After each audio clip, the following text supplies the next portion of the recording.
Beautiful morning, yogis. Happy Mother's Day weekend.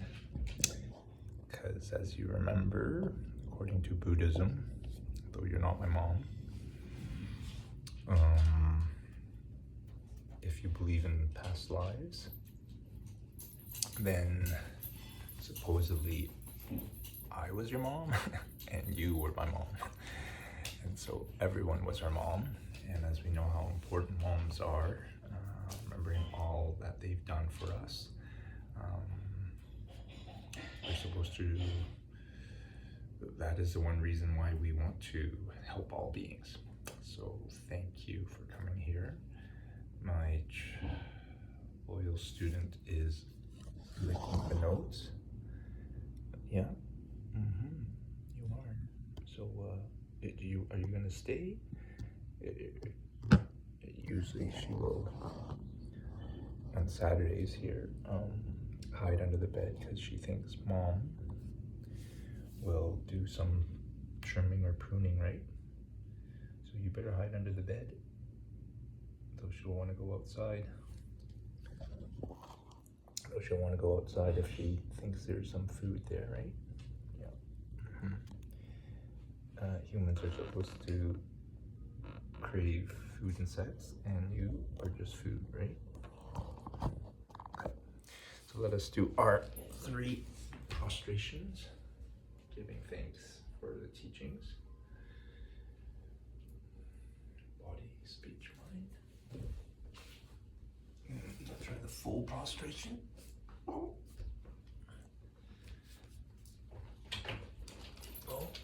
look at that. Going under the bed. She loves her mom. But like some of us with our moms,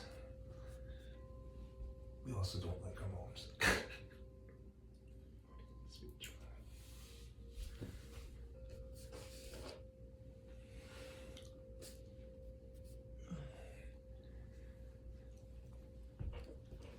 So,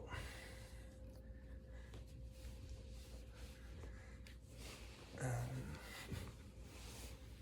she loves mom, but when mom's here, mom can upset her. So can you hear, Yuki? If you can't hear, there she is underneath, hiding.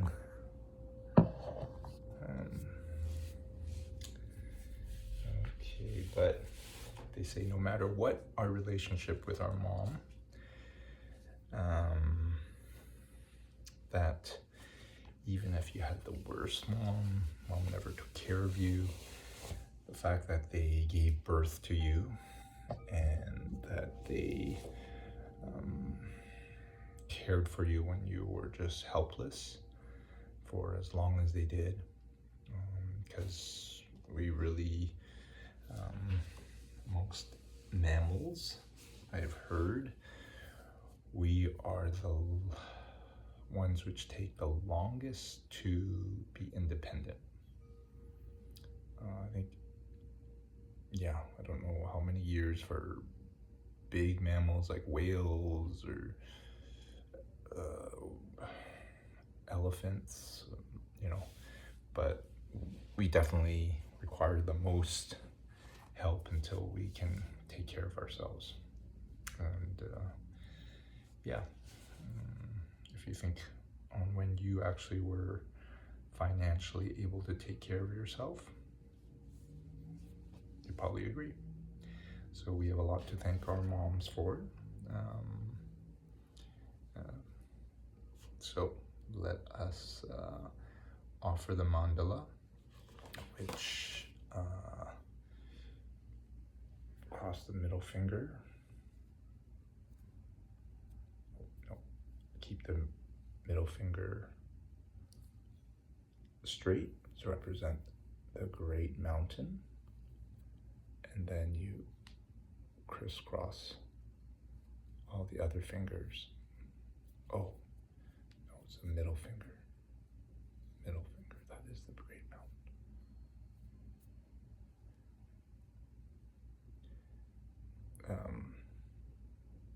So you're offering the great earth.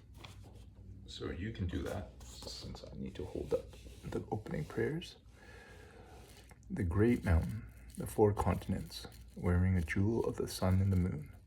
In my mind, I make a paradise of Buddha and offer it to you. By this deed, may every living being experience the pure world. Idam Guru Ratnam Malakam Niratayami. And now for the dedication. Oh, yeah. Luckily, they do the offering in the end of the class, supposedly, which we don't always do, but we're going to do the refuge. And so, yeah, I think that you are taking refuge. You are seeking the protection of Buddha, Dharma, and Sangha, partly by listening to this class. So let's do this in Tibetan 3 times. Sangye Chudang Soki Choknam La Jangshu Pardu Dakni Kyapsu Chi Dakni Jinyin Gipe Sunam Ki Drola Penchir Sangye Drupar Shok Sangye Chudang Soki Choknam La Jangshu Pardu Dakni Kyapsu Chi Dakni Jinyin Gipe Sunam Ki Drola Penchir Sangye Drupar Shok Sangye Chudang Soki Choknam La Jangshu Pardu Dakni Kyapsu Chi Dakni Jinyin Gipe Sunam Ki Drola Penchir Sangye Drupar Shok. Okay. So hope your karma has been going well so far. If it isn't, this is usually refuge. I remember, I think I told you before, I had resistance going to classes, even though I know it was good for me. So I'd have that karma coming into a class, but if I had something bad happen, I had to discipline the boys, or they're yelling back, or my wife was yelling at me, coming to class would always make me feel better. Just to remember that what was happening that I didn't like was coming from my karma. That no matter what I did, example, what was it? Shared this in class. My wife's been having some horrible allergies, like just runny nose, can't breathe, and at the end of the day, just pooped. If you ever can't breathe, you'll know how difficult it is. Sorry, I'm supposed to close the bathroom door. Makes life, no matter what you do, feel horrible. And so I was trying to do some cooking for her, and made some soup and roasted some vegetables so she could have a nice lunch. And as I came in to meditate at night, she asked, "Do you clean the kitchen?" And I'm like, "Yeah, I'm gonna blend the soup after it cools down, after I meditate." And then as I'm about to sit down, she goes out, and then I hear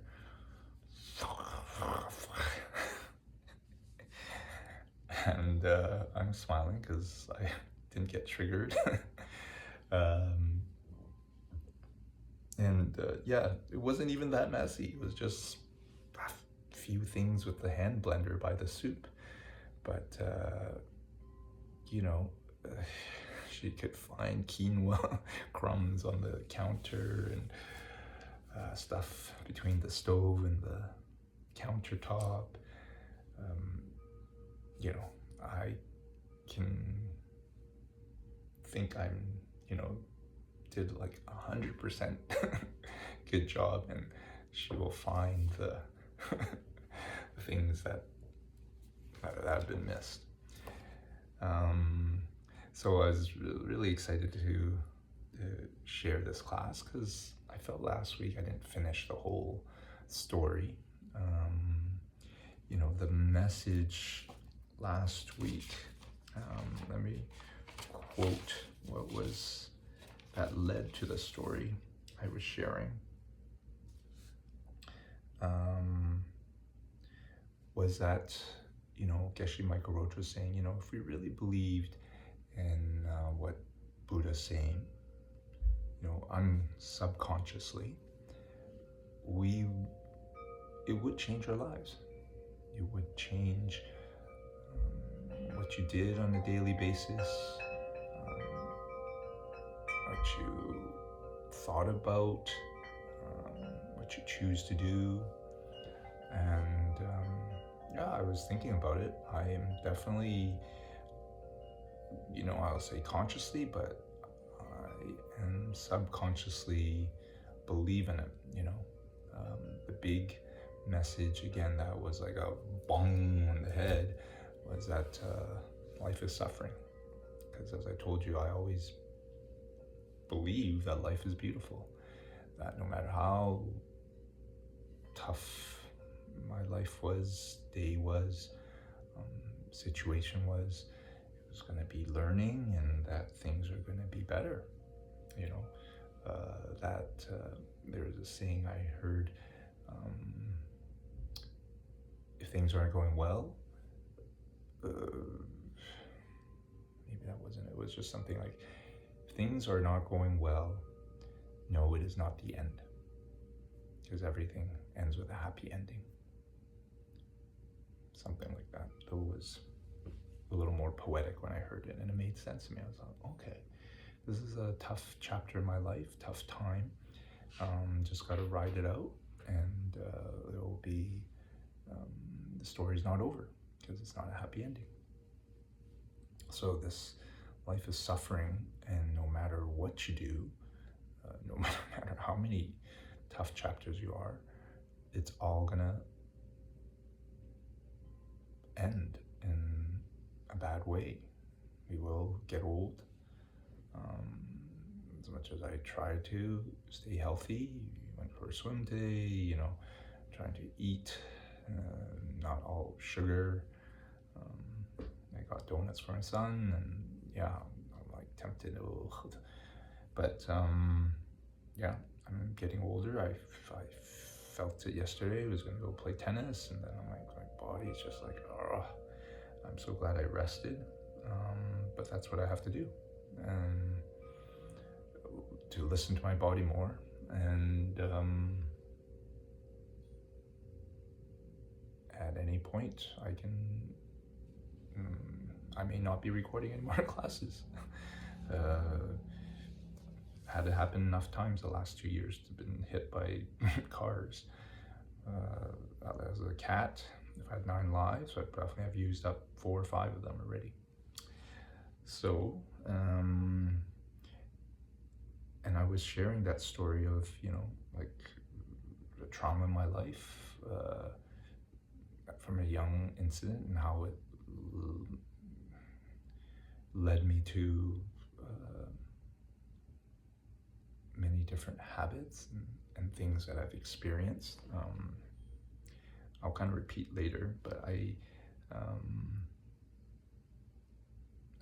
wanted to share, and hopefully will later on in class, about the opposite, how heart opening, one of the most beautiful experiences in my life, can also do the same, can change, can affect you for a long, long time. So why is that? Well, I started the class by asking how your karma is. It is because things, as much as we want to have control, as much as we want to be able to affect what is going to happen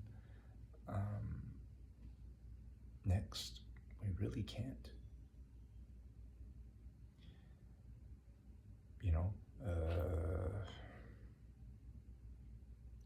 So many examples.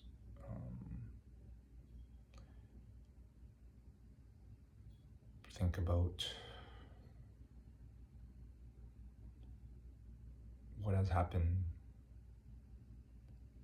just prior to this class? Was it something you could control? You know, how you felt?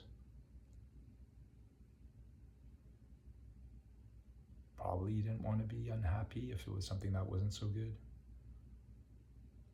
And you could tell yourself and talk yourself like, you know,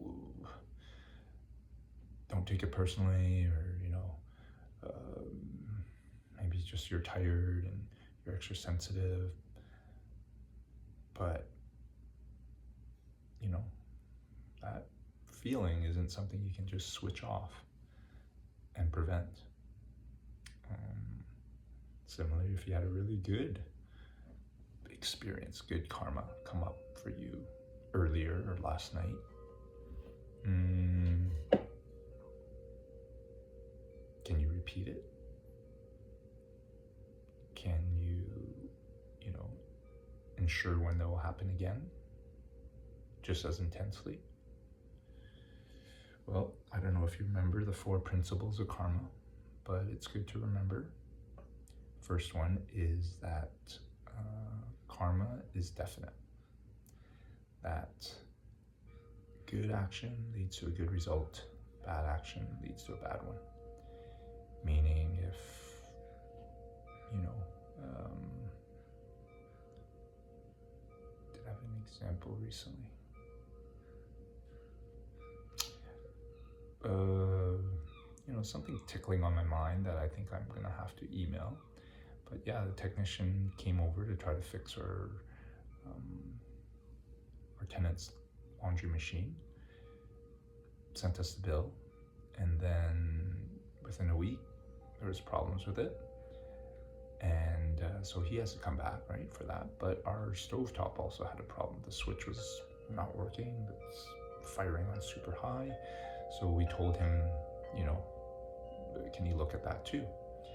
So he did, and we were supposed to get a bill, but as far as I recall now, it's been 2 months. I haven't seen anything. I'm sure if I told my wife, she'd say like, oh, don't worry about it. You know, they probably, you know, it's included in the first visit. Save ourselves like $200-300. And I definitely can think, oh yeah, that would be nice. But if that's going to be a good result, it isn't from not doing the right thing.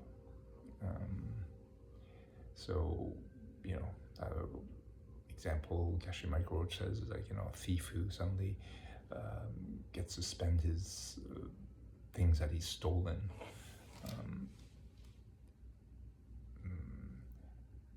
It isn't because the bad deed led to that. Though in his mind it is, but the reason why he got to spend that, you know, his stealings was because he was generous in the past, and that his action of stealing now will come back to him.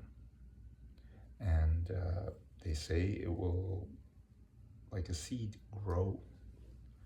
So that's the second principle of karma, that karma does grow. And I was just reading, you know, before bedtime, and you know, it was reminding prior to your meditation to confess anything you've done wrong, because it grows exponentially, and just like a seed. You know, look out at a tree. It started from a tiny little seed, and it just grows and grows and grows. So that's what karma does. And what I just mentioned, that example, is pretty much the last 2 things.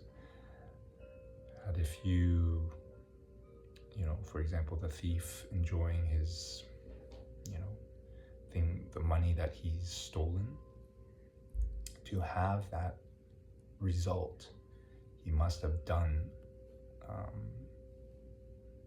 the action in the past.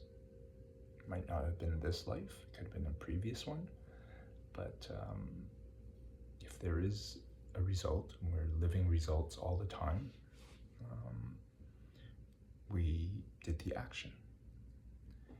And this also means that every action we take, and this isn't just in kind of like doing something, it's with our words and even with our thoughts, that or all three actions will lead to a result. And so, there is the truth that not everything maybe is classified as good or bad. There is also times we feel indifferent, or you don't feel very much good or bad. So that is the third type, where we do a deed, a good or bad deed, and we don't know.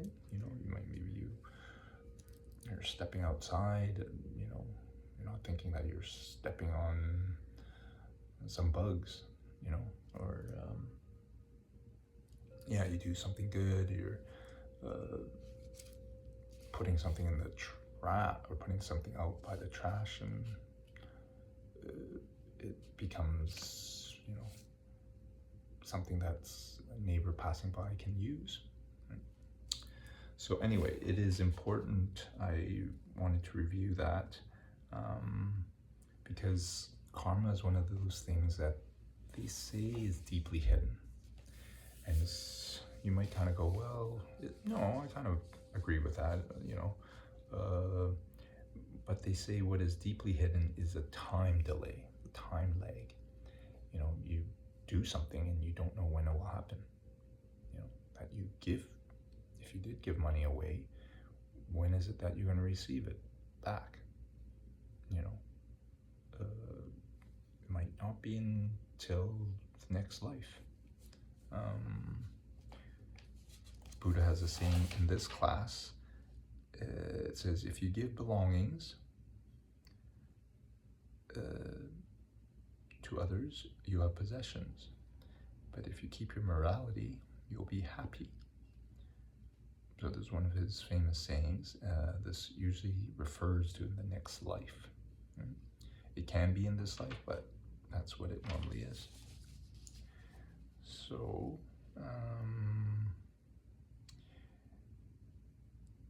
that is what I wanted just to start with, and then continue with kind of the, what Geshe Michael Roach wanted to go through in this class before I kind of continue with the story, which, I'll do it at the end of class. Okay, so also at the end of last class, we came to the point where they're trying to say that if we can prove that Buddha is correct, is telling the truth,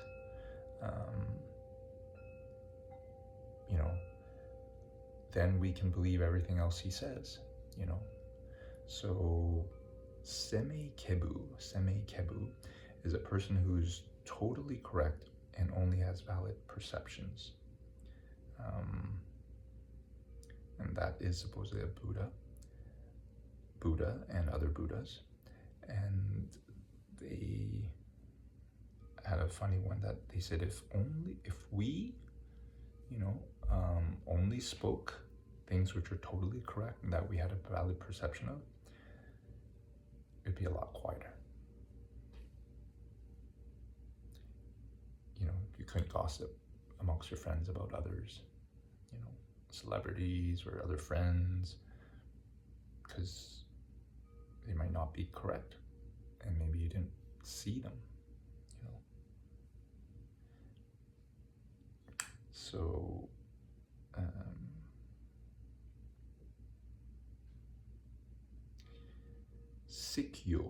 Sikyo is another definition that they wanted to go explain, and it is the object that supposedly the Buddha sees. that we had gone over in a previous class, that, what is hidden to us is emptiness. Deeply hidden is karma, the workings of karma. But for Buddha, he sees everything, emptiness, the workings of karma, when it will ripen. They say the totality of everything. That's one thing. And the second thing is he sees the past, present, and future all at once. And this one might be a little interesting for you. I think for all of us, we're not used to thinking of seeing the future right now. But supposedly, they said that for you to hear what you're hearing now was actually something that Buddha 2,500 years ago knew about. And so he knew you, I, were going to hear his teachings back in that time. So, yeah. And so, to know all things, past and present, maybe that's something we can understand, because we all have a lot of memories about our past, right? And we can imagine someone whose mind's better than ours, remembering everything in the past, but seeing past, present, and future all at the same time means that his mind is changing, because the truth is, our future changes. What are you going to do after this class? You have a whole lot of possibilities. And so you might change your mind on what you might do at the end of class. And so, yeah, that will change the reality, but supposedly Buddha can still see that possibility. So, yeah, this is, again, maybe a little outside what we have a perception of, and so that is why maybe, Geshe Michael Roach is saying we may be a little lazy in our practice, because in conscious we don't believe in this power that we don't have a perception of. Yeah. There was another nice analogy of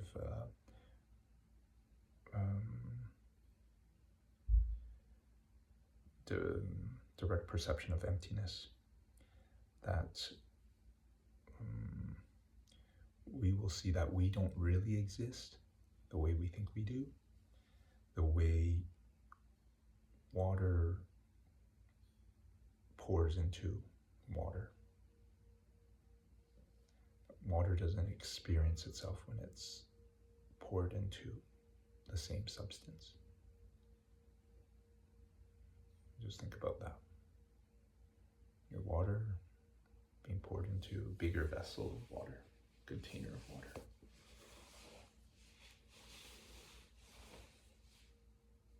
Yeah.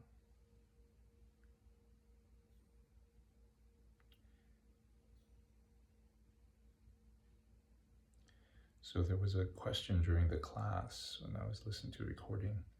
The student was asking, well, if, why, he had a job and he was going, why work? And, if this is really not that important, because Geshe Michael Roach is saying, well, if you're not dedicating all your time to the practice, and Geshe Michael Roach is kind of explaining that, putting more time and effort into your practice doesn't mean necessarily giving up your job, being a monk. That supposedly continuing, well, here's a few reasons. He said, we are supposed to not rely on others because we don't know when we'll die. So we should earn, funds to support ourselves, right? That the beings that we supposedly are helping reach enlightenment, it's easy to, he said, most people think of like, aliens and Martians, but the people who you work with are the people you are supposedly bringing to enlightenment after you reach there, your work colleagues, your family, your friends, acquaintances, your neighbors. And then equally importantly is to think of them like, if our seeds are sprouting all the time,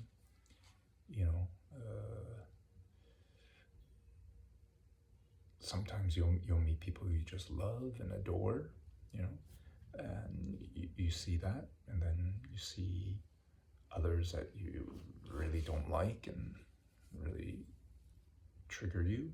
Supposedly, with every 3 people, one of those you will feel that you don't like, one you will really like, and one you feel indifferent to. That's supposedly the how the karma plays out for us. But so the person that triggers you, they are the opportunity for us to, let the bad karma ripen. That if we were to yell back at the person who just yelled back at us, then basically it's kind of like, the dandelion flower that you see out in the spring right now. You basically just planted that seed back in the ground, and you'll see a dandelion again next year, even more dandelions, right? If you think of the fact that karma grows, it's almost like the big white bunch of seeds. You have a chance to pull out from the root, throw it away, and not have dandelions next year. But if you yell back, you basically kick that little bloom of seeds, and it's all gone into the earth, and you're going to have like 10 more incidences or more like that happen. So, yeah. So this is where we're going to continue. The next thing we went over was 3 tests for checking if what someone said is accurate. So, you can use this to think of what someone else has said to you if you think it's accurate. 1 is that it can't be disproved by any direct perception you have.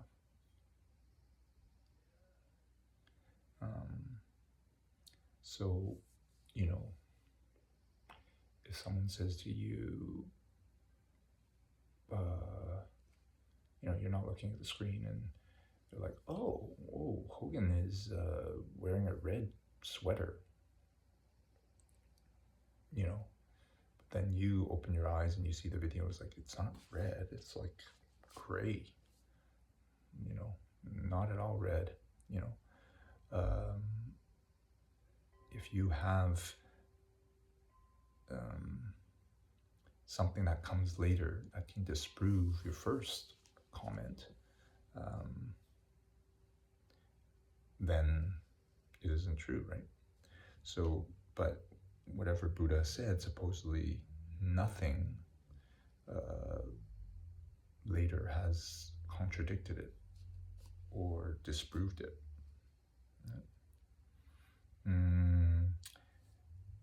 Now, obviously, besides what we see, smell, hear, touch, taste. That's just one way of us perceiving, right? That we can also figure things out through reasoning. So they're saying that another test is that this statement can't be contradicted by airtight reasoning. And so, this was a good example. Geshe Michael Roach says, he's in the diamond business, and his boss is like, hey, where's the diamonds coming in? It's supposed to be here. And Geshe Michael Roach has had an agreement from this supplier that he's supposed to receive these diamonds.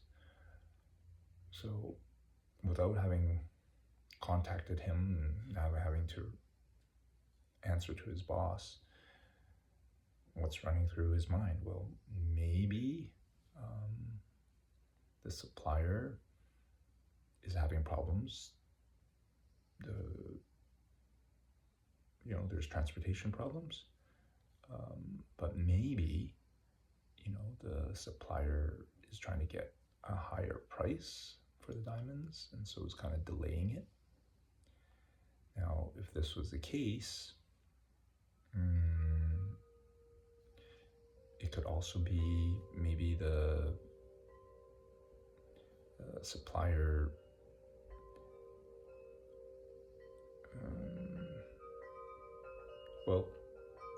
there's two possibilities, and you can think that could be a lot more different ones, so it's kind of saying this is unfortunately what a lot of us do, when something happens, something's said to us or done to us, we don't run through all the possibilities. When someone writes something to you that you don't like, says something you don't like, it could be how they feel, it could be a mistake that they wrote meant to be for someone else. Maybe that's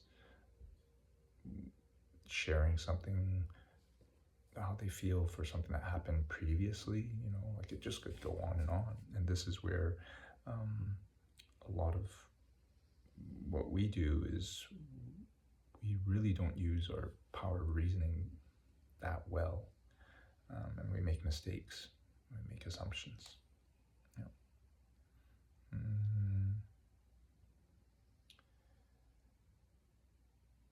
So, and the third test is that nothing someone has said before contradicts what he has said. Nothing he has said before. So, according to the 100,000 scriptures, there's not one contradiction. So, but there are certain comments that Buddha made, and this is an example of one. I don't think I heard of this until this course. It was, kill your mother and father. Kill your mother and father. And actually the rest of the sentence is, and destroy your country and everyone in it. If you heard of that one, you'd be like, whoa, that doesn't sound like a Buddhist thing to say from the main teacher. So, if you've heard of it, you might remember that it's to be free of attachment, to not be attached to your parents or your country.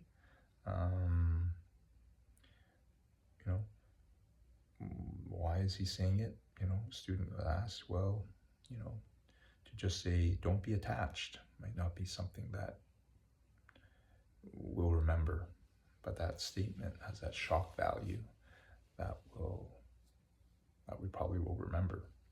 Right? So, one could say, hey, this is, if Buddha is telling us to keep our vows and one of them is not to kill, this seems like it contradicts. So, in truth, Buddha did say certain things which are figurative and not literal, right? And then there's three rules to know if what Buddha was saying was figurative or literal. And, I think we all know people with different capacities in school, right? Some did really well, some didn't. They had other gifts, other skills. And so supposedly there's four main schools of Buddhism because there's four types of people who can understand. And, we are supposedly in the highest Madhyamika school, which says things actually don't exist. What you're looking at, me, doesn't really exist. It's really supposedly a projection from your mind due to your past karma, right? But saying that to some would really freak them out. And it may lead some to think, well, nothing really exists. That means I can do anything. I can kill people. I can steal things. Nothing really exists, right? And so for some, that's not what he said. He told them that things exist. So the first rule to know if Buddha was figurative or literal was to know the intent. Geshe Michael Roach had a really nice example. He says, sometimes he knows what his boss is saying if he prefaces a request to Geshe Michael Roach by saying something like complimenting him, like saying, oh, you're a very talented person. And Geshe Michael Roach has learned over time, it usually is said as a request to ask him to travel somewhere. You're so talented, only you can do this, so you go. So another rule is, does it contradict something which is obvious to our direct perception? So again, using the example of colors, if someone looked into the video that you're watching and says, no, he's wearing a red sweater, you'll be like, no, that is not what I see. Oh, my student's coming out. Anyway, so does it contradict, one of something you notice with your five senses? And the third rule is, a compelling need, a big purpose served. So, as I said in this example of, emptiness, some schools of Buddhism do believe things exist. You need to understand that just because you might talk about emptiness and some might not understand. Supposedly it's one of the Bodhisattva vows to teach emptiness to some who don't know, who are not ready for it, right? So, as I said, the reason why he told them that was so that they don't lead to, believing in nihilism, that nothing matters.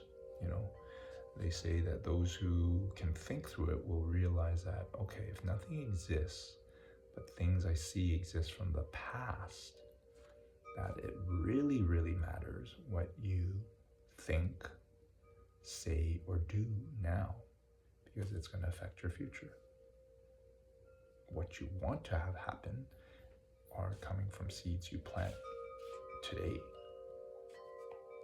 And this is why he's saying, if you keep your morality, you'll be happy. Or if you give belongings, and actually just says if you give to others, but it can be things, it could be giving the Dharma, it could be giving protection from fear.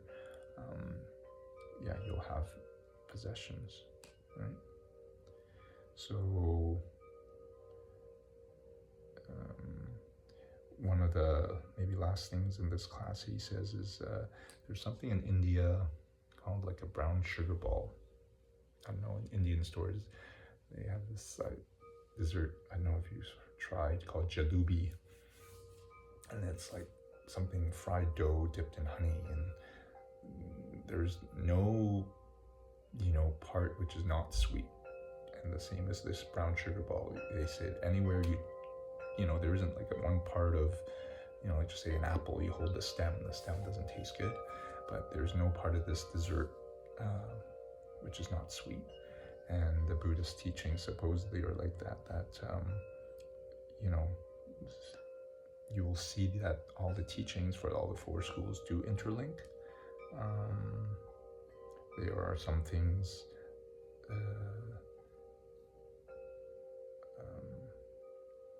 that were taught to them, which are figurative for the higher schools, that, according to the higher schools, anything that doesn't include the discussion of emptiness is all figurative.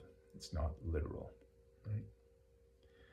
So the last point, keeping on time, is Samar Gurpa, and that's referred to, the definition is the one who turned correct.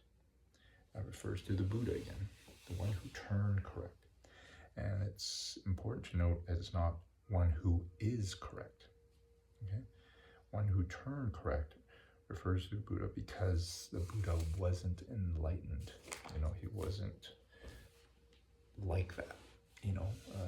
Part of the scriptures, Buddha talks about his past lives and about misdeeds that he did, that in what they call the Jataka tales. And some of the stories are, they're like little fables, might read one of them to you one day. They're short little stories on what Buddha did. A short one I remember is, I guess the lioness was really hungry and was starving. And, was starving so much that it was looking at its babies as potential food for itself. And I think the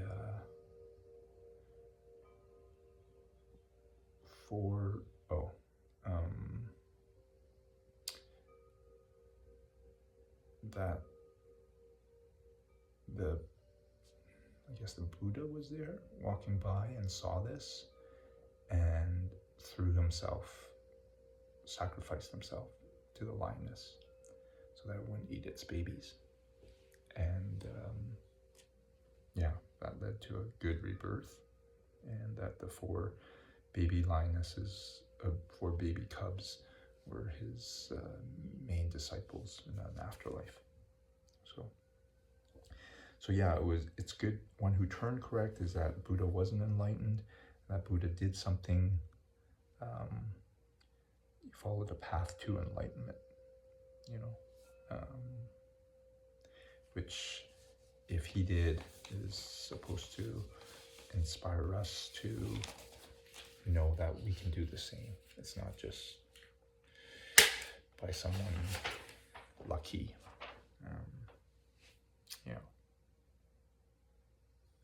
So, coming back to this, if, I kind of had thought about this a little bit during the week, even last night again, and if you're just interested in, what is in the scriptures, maybe this is a good time to stop. But I love, and maybe you do too, hearing stories, and movies and books, from a young age. We all seem to, I would say, like that. And my teacher was saying that, it's one of the things I should include in these teachings, not just include what's in the notes. You could read that, but if you can, share your own personal stories, they're a way of teaching. That is why, I guess we do like hearing other people's stories. So I was trying to um, share last week how, this traumatic event and at a very young age, led to uh, changes in my life. You know, um,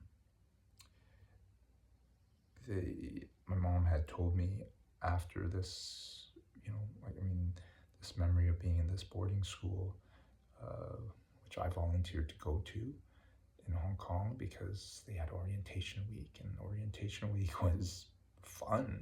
All the kids, older kids took out the younger kids. We went to the graveyard, play games, kick the tombstones, and then at the end of the week, my mom's like, oh, do you want to go where your brother's at, this boarding school, you're going to stay there? And I go, oh, of course, if it's like this, yeah. Little did I know when school started, it's not all fun and games, Then all the big kids don't hang out with the little kids anymore, they're instead tell me that, oh, all those tombstones you kicked, those spirits are going to come haunt you. And there I am, in a bed by the stairwell, and it must have been the kitchen downstairs, but there's echoes, there's voices, but through the stairwell it's echoing. It sounds like ghosts. So luckily I feel a little safety. I'm tucked in a mosquito net, but you can understand why I started peeing in bed. I don't know, it was consciously or unconsciously, but I wasn't going to leave because the hallway to the bathroom was far away, and it was dark, and windows on one side of the room faced right out at those cemetery tombstones I kicked. So my mom told me I was only there a month. I'd cried so much on the weekends, begging not to be put back on the bus, that they withdrew me as soon as they could. But you had to have a cancellation fee, and so it was like a 1 month I was there for. Yeah, and what did it lead me to? Yes, bedwetting. It was horrible. I was at my cousin's when I was young, and they wouldn't let me drink at night, which is fine, but I'd still wet the bed because it just, according to Chinese medicine, when you're in deep fear, it weakens your bladder, your kidneys. So it led to that. It certainly led at a young age. I mean, not even that, started young, I'd say, and wanting to please others. I soon found out that at school, when I did well, that I would get praise and attention and love, right? So why not? Because my mom wasn't very complimentary.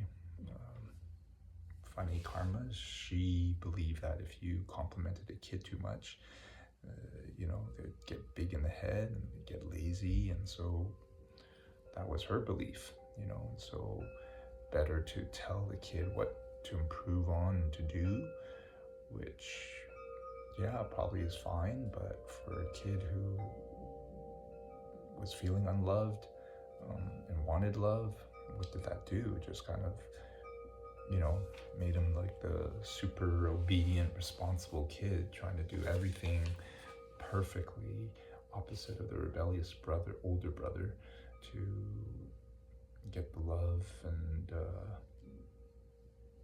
attention and approval that make him feel safe.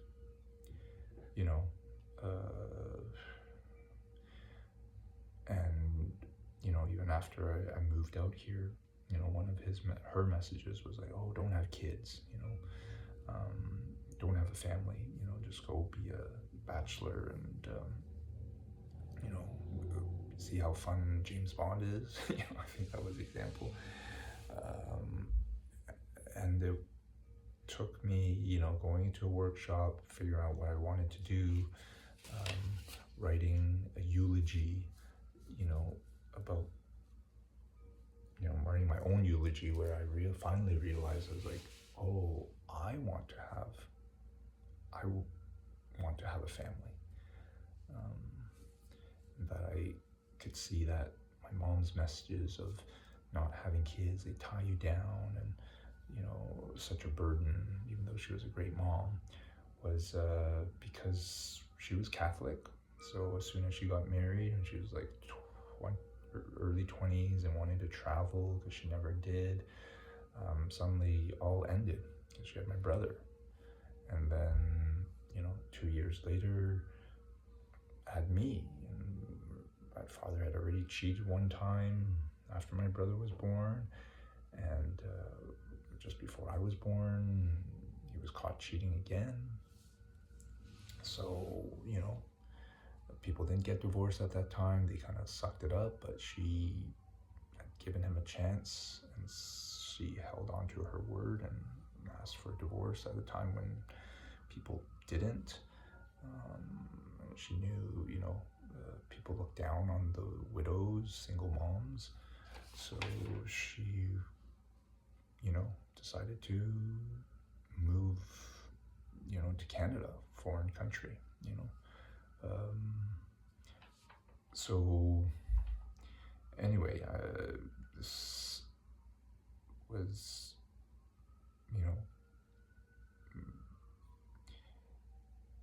one could say, according to karma, that was a karma I was going to probably receive, even if the situation was different. Even maybe I would be born in a loving family, two-parent family in Hong Kong and stayed there. Maybe I would still feel unloved. This happens in every family, that different kids grow up in the same environment, same parenting, and they have different personalities. They have different things that they need to work on. But if you backtrack to why I had certain things happen, it makes sense. So why am I sharing this? Well, last week's incident, class came just when I had sent off that email to my mom and my brother and my sister about the trip to Portugal that was on the email I sent to those who were watching. And you'd think,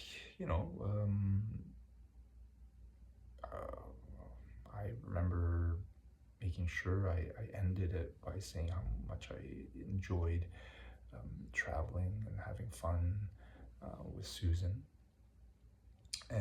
But then my mom kind of sent me something like, Hogan, just be careful, don't,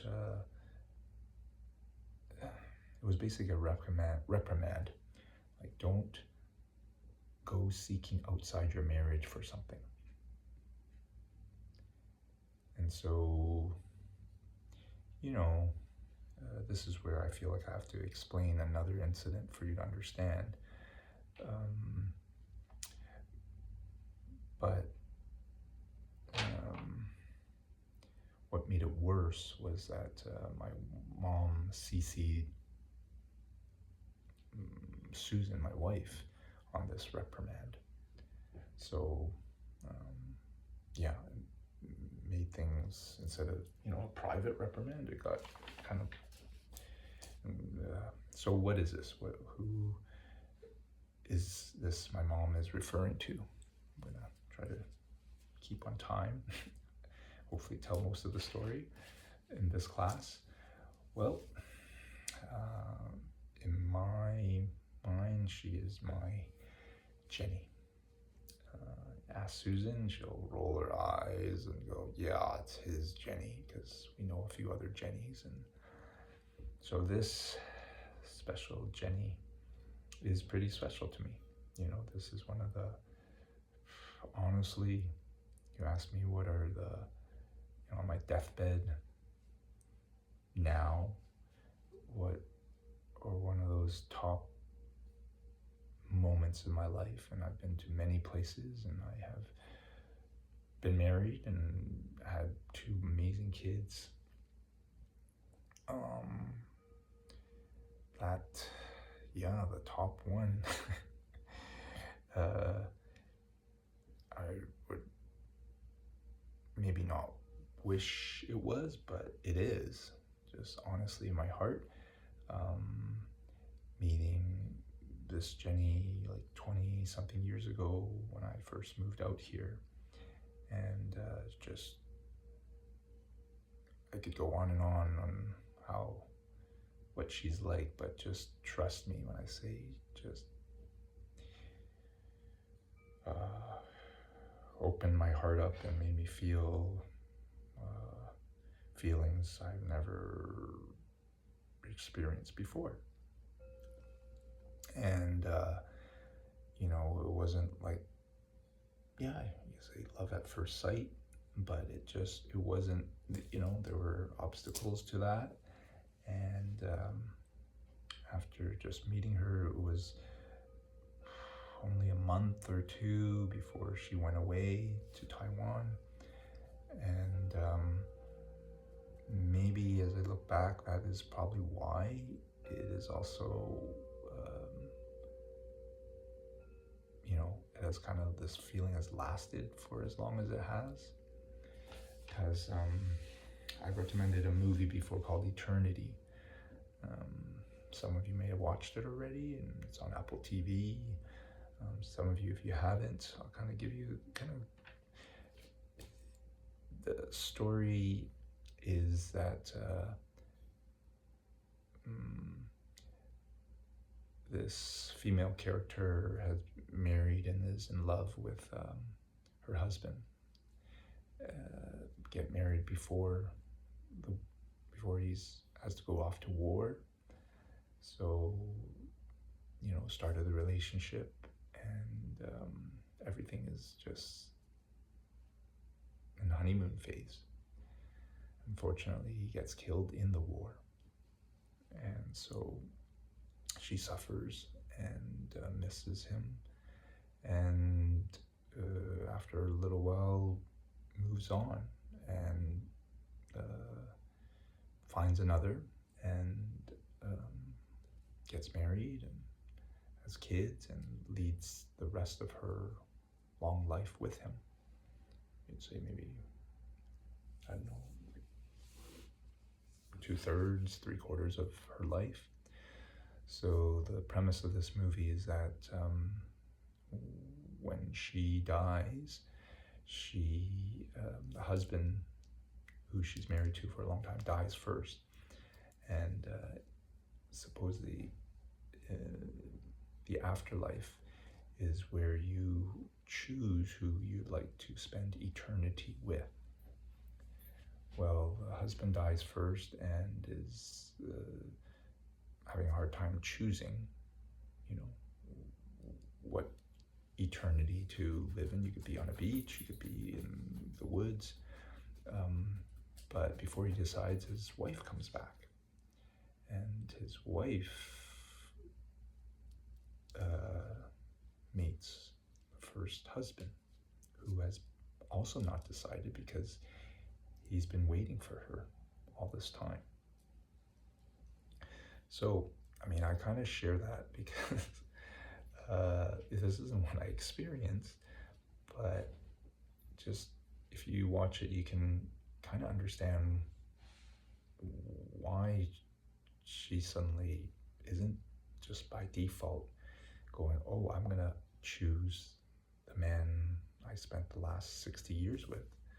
That she is quite drawn to her first husband, who she never lived with, never had a life with, who she chose with to be with first, right? So this is where I had the similar experience. And just for time-wise and not to tell the unnecessary details, this is what I had experienced last fall, you know, that I got a chance to reconnect. And obviously, you know, like this character, something like all the feelings are there. And, you know, I was looking at a text, I was looking for text for someone else, and suddenly the text to Jenny popped up, and this line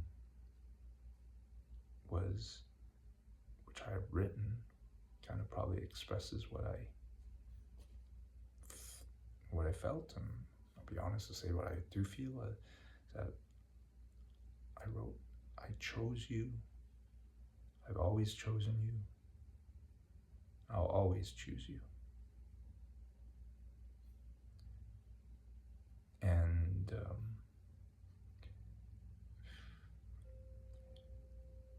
I didn't tell that to my wife. Obviously, I didn't tell her that, but she felt it.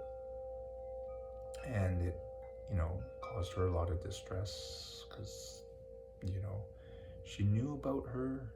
Actually, my mom knew about Jenny, you know, before I got married. And I remember my mom telling me, before I got married, she's like, if you had a chance to be with someone, you know, before you get married, are you sure you let go of, you know, anyone you're attached to? And at that time, obviously the thought of Jenny came to my mind, but I had kind of, at that point, let go.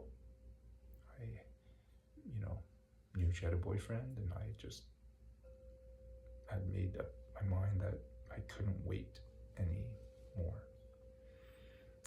I wanted to start a family. And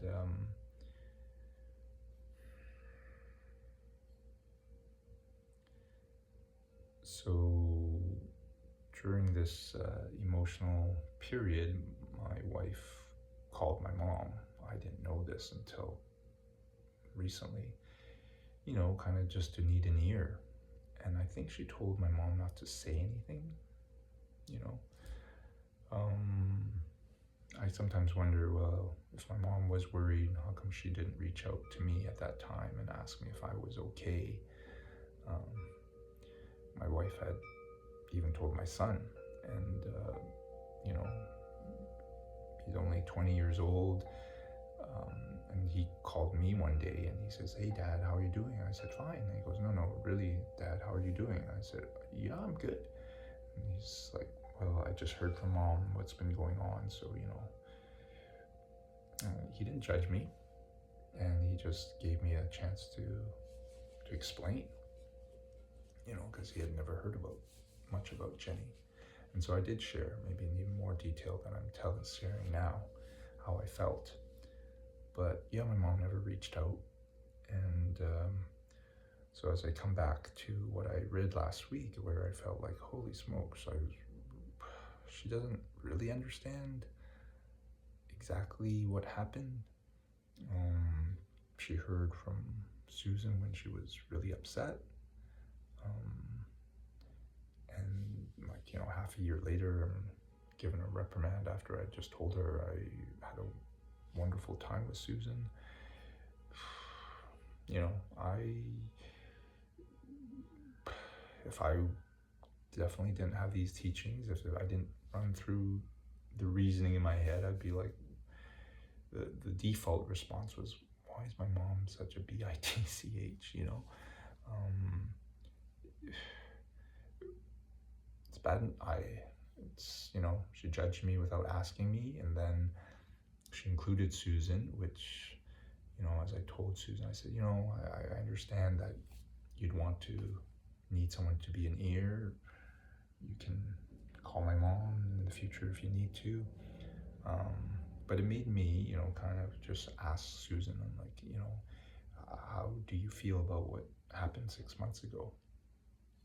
And I was hoping, you know, she might say, yeah, I understand how you feel, and, you know,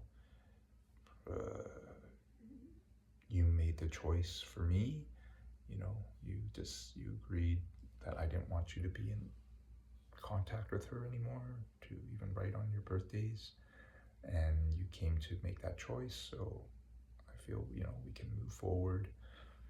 But yeah, Susan didn't feel that. She still feels that I kind of let things get too far. And yeah, it didn't make her feel comfortable that night, and maybe I shouldn't have asked late at night.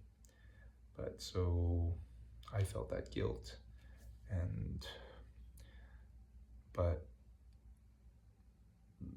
you know, going over these teachings, I'm like, well, I gotta give my mom the, gotta hear what her reasoning for sharing this was, before I judge and assume.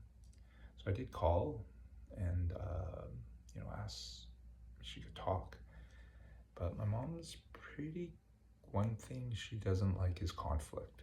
And maybe she had this sense that she knew I was wanting to talk about what she emailed me about and just told me to email. So I remember to treat her like a Buddha. They say that we never know who around us might be a Buddha, pretending to teach us. And so I did kind of say, I understand you probably were concerned our relationship and for me, but my request is, if you have a reprimand for me, tell me, maybe if you only heard one side, ask me. But yeah, don't include Susan, just because it'll trigger her about something that she doesn't completely understand, that I completely love Susan and,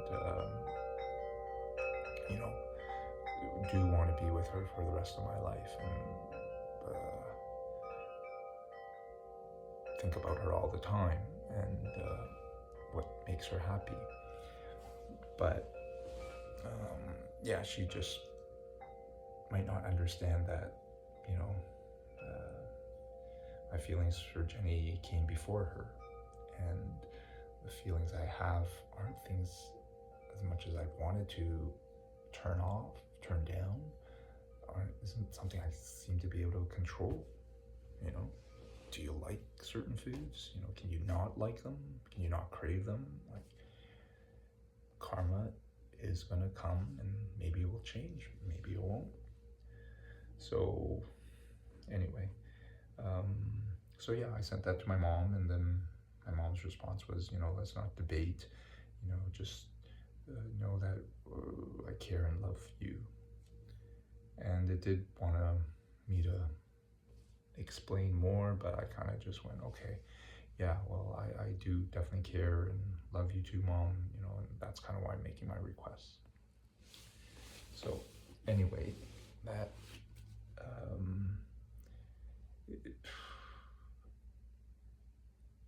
is what I wanted to share, and I hope you will not judge me harshly and understand.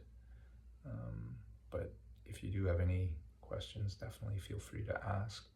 I definitely feel this story has a lot to do with karma and about judging and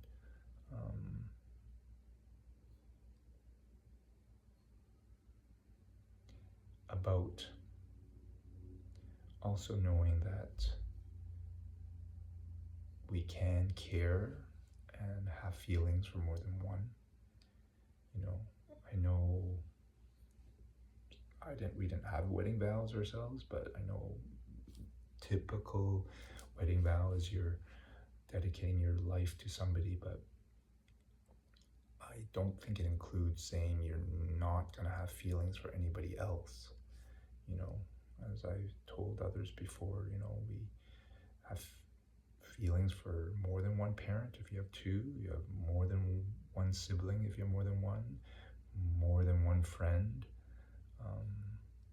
We're asked, according to Buddha, to want to help all beings because they were supposedly all our mothers. We were their mothers.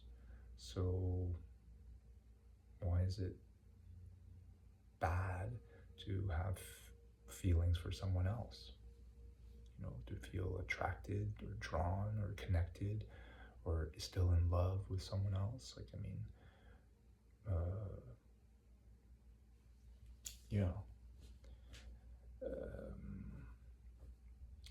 definitely Susan's request was to not write anymore, as I was doing twice a year, just on my birthday and on Jenny's birthday. And though I really, really did not want to do this, I understood why she wanted that, and so I chose her and made that decision. And as hard as it was, and as scary as it was, and as much as I didn't want to do it, it doesn't honestly change how I feel right now about Susan or about Jenny. So that was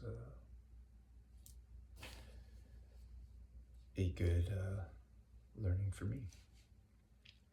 So I shall end the class with our dedication. And maybe we can do it in English. So by the goodness of what I've just done, may all beings complete the collection of merit and wisdom, and thus gain the two ultimate bodies that merit and wisdom make. And then we can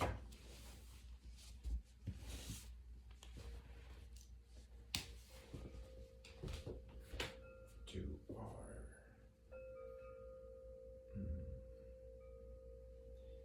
end with our blessings for the teachings. Body, speech, and mind.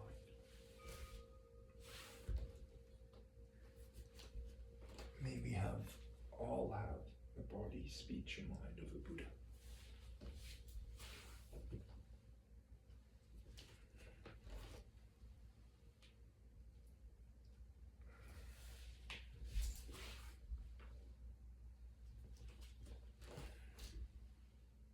Namaste. Love you.